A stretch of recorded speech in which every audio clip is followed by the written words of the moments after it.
আওয়ামী লীগ ৭১ মনে হয় যে আওয়ামী লীগই করছে, আর কেউ যুদ্ধ করে নাই, এইরকম আচরণ আওয়ামী লীগ করছে। এদানিং ওই রোগ তাদের ভিতরে ঢুকছে। জুলাই আন্দোলন খালি তারাই করছে, আর কেউ করে না। আমিও কথাবার্তায় ভাব বুঝি না, সংসদে কয় এক কথা, বাইরে যায় কয় এক কথা। সেই জন্য আমি আপনাকে জিজ্ঞেস করছিলাম আমি মুনাফেক বলবো কিনা। ভুল ব্যাখ্যা দিয়ে মানুষকে বিভ্রান্ত করে কোনো লাভ হবে না। আপনারা ৯৬ সালে ভুল করেছিলেন, আওয়ামী লীগকে ক্ষমতায় আসার সুবিধা করে দিয়েছিলেন। এখনো ভুলের রাজনীতিতে আছেন।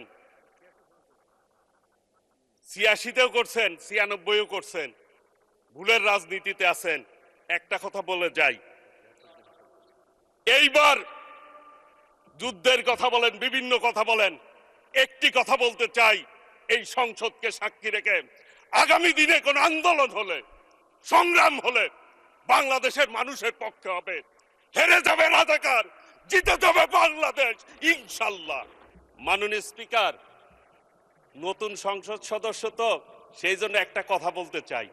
আমি কি কাউকে মুনাফেক বলতে পারবো এই সংসদে? না, পারবেন না। আচ্ছা, আমি মুনাফেক বললাম না কাউকে। মাননীয় স্পিকার, জুলাই সনদ নিয়ে কথা হচ্ছে, এই সংসদে আইন পাশ হবে। আমরা আইনের পাশ করার জন্যই জনগণ আমাদেরকে পাঠিয়েছে। আইনের বিপক্ষে কথা বললে হবে? আইনের পক্ষে কথা বলতে আসুন, আইন নিয়ে কথা বলুন। ওনারা বেল আইনে চলতে চায়, কোনো আপত্তি নেই। মাননীয় স্পিকার, জুলাই আন্দোলন নিয়ে কথা হয়েছে। আমি ওই সময় জেলখানায় ছিলাম। জামাতের সাধারণ সম্পাদক গোলাম পারোয়ার সাহেব আমার পাশের সিটেই ছিলেন। আমি ম্যাক্সিমাম সময় তাকে আমার বালিশটা দিতাম তাদেরকে শোয়ার জন্য। মাননীয় স্পিকার, আমি এরপরে যখন বের হই, এক টেলিভিশনে দেখলাম শিবিরের সভাপতি বলছে উনি নাকি ওই টাইমে বাজার করেছেন, আর ছাত্র দলের সভাপতি রাস্তায় আহত হয়েছে পুলিশ দ্বারা। তাহলে জুলাই আন্দোলন নিয়ে কার কি ভূমিকা? এই আওয়ামী লীগের মতো আচরণ। আওয়ামী লীগ ৭১ মনে হয় যে আওয়ামী লীগই করছে, আর কেউ যুদ্ধ করে নাই, এইরকম আচরণ আওয়ামী লীগ করছে। এদানিং ওই রোগ তাদের ভিতরে ঢুকছে। জুলাই আন্দোলন খালি তারাই করছে, আর কেউ করে না। এইটা বলে আজকের এই সংসদ ঐক্যবদ্ধতা সংসদ। একটি জিনিস এই সংসদে মাননীয় স্পিকার, যে ফ্যাসিবাদ বিরোধী আন্দোলন যারা করেছে তারাই এই সংসদ সদস্য হয়েছে। জুলাইয়ের সনদ নিয়ে কথা বলে যে গণভোট, আমাদের মাননীয় প্রধানমন্ত্রী গণভোটের পক্ষে কথা বলেছে। আমরা ৫১% প্রায় অধিক কিন্তু আমরা প্রতিনিধিত্ব করি। কাজে ৭০ ভাগের মধ্যে ৫১ ভাগ মানুষ আমাদের কথায় ভোট দিয়েছে, আমাদের নেতার কথায় ভোট দিয়েছে। সেটা স্মরণে রাখতে হবে। কথায় কথায় বলেন যে আওয়ামী লীগের মতো ফ্যাসিবাদের মতো আচরণ ঢুকে গেছে।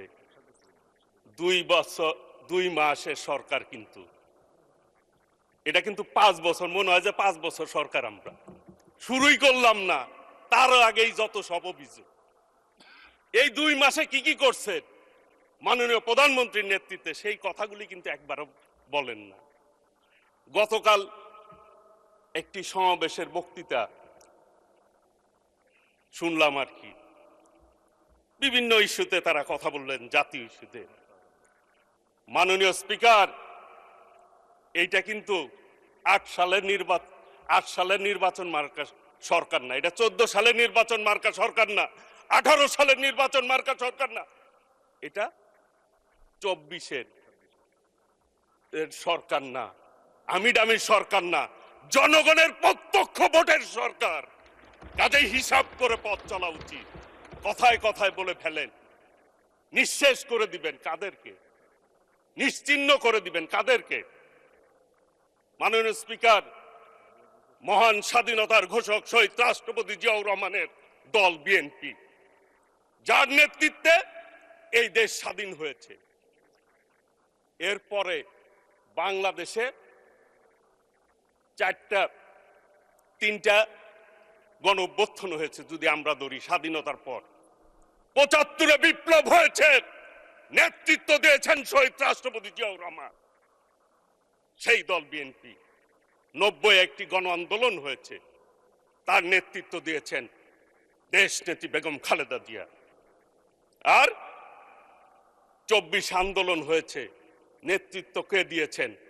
মাননীয় প্রধানমন্ত্রী সহ বাংলাদেশের আপামর জনতা। সেটি কিন্তু আমাদের মাননীয় প্রধানমন্ত্রী সবাইকে সম্পৃক্ততার কথা বলেছেন। যারা আমিডামি নির্বাচন করে, যারা জনগণ থেকে প্রত্যাখ্যিত, তাদের সাথে বিএনপির তুলনা করেন। এই জন্য বললাম, মাননীয় স্পিকার, চান আমাদের মাননীয় সংসদ সদস্য চান ভাই ওইখানে রয়েছেন, তিনি বলেছেন ওনাদের সাথে একসাথে জেল খাটলাম, এখন ভাব বুঝতেছি না ঘটনা কি। মাননীয় স্পিকার, আমিও কথাবার্তায় ভাব বুঝি না, সংসদে কয় এক কথা, বাইরে যায় এক কথা। সেই জন্য আমি আপনাকে জিজ্ঞেস করছিলাম আমি মোনাফেক বলবো কিনা। যেহেতু আপনি না করছেন, আমিও আর বললাম না।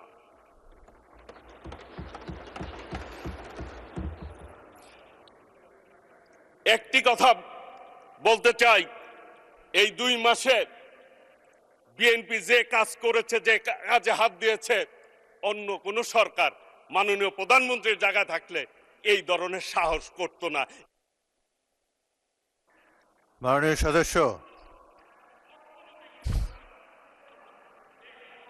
সদস্য, আপনার সময় ২ মিনিট বাড়ানো হলো, আর বাড়ানো হবে না। ২ মিনিটের মধ্যে সাম আপ করেন।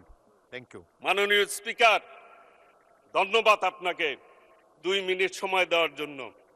আপনার এলাকায় আমি নির্বাচন করতে গিয়েছিলাম, উপনির্বাচন, সেই জন্য আপনি ৪ মিনিট দিতে পারতেন আমাকে। মানে স্পিকার, ২ মিনিটের মধ্যেই শেষ করব।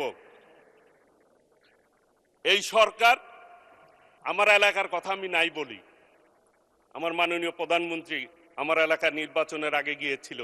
উনি ওই নির্বাচনে আমি দাবি করেছিলাম, উনি বলছে করে দিবে, আমার বিশ্বাস আছে আস্তে আস্তে ইনশাল্লাহ, সেই জন্য বললাম না। এলাকার লোকজনও জানে করে দিবে ইনশাল্লাহ। আমি শুধু বলতে চাই, আন্দোলন করে করে বিএনপি গত ১৭ বছর এই জায়গায় এসেছে। কাজেই আন্দোলনের ভুল ব্যাখ্যা দিয়ে মানুষকে বিভ্রান্ত করে কোনো লাভ হবে না। আপনারা ৯৬ সালে ভুল করেছিলেন, আওয়ামী লীগকে ক্ষমতায় আসার সুবিধা করে দিয়েছিলেন, এখনো ভুলের রাজনীতিতে আছেন। ৮৬-তেও করছেন, ৯৬-ও করছেন, ভুলের রাজনীতিতে আছেন। একটা কথা বলে যাই, এইবার যুদ্ধের কথা বলেন, বিভিন্ন কথা বলেন, একটি কথা বলতে চাই, এই সংসদকে সাক্ষী রেখে আগামী দিনে কোন আন্দোলন হলে, সংগ্রাম হলে বাংলাদেশের মানুষের পক্ষে হবে। হেরে যাবে রাজাকার, জিতে যাবে বাংলাদেশ ইনশাল্লাহ। কাজেই আগামী দিনে আসুন ঐক্যবদ্ধভাবে এই সংসদকে জনগণের প্রত্যাশা অনুযায়ী আমরা আমাদের বিবেককে সামনে রেখে আমরা কাজ করি। এই সংসদে যেভাবে জনগণ আমাদেরকে ভোট দিয়েছে, সেই প্রত্যাশা আমরা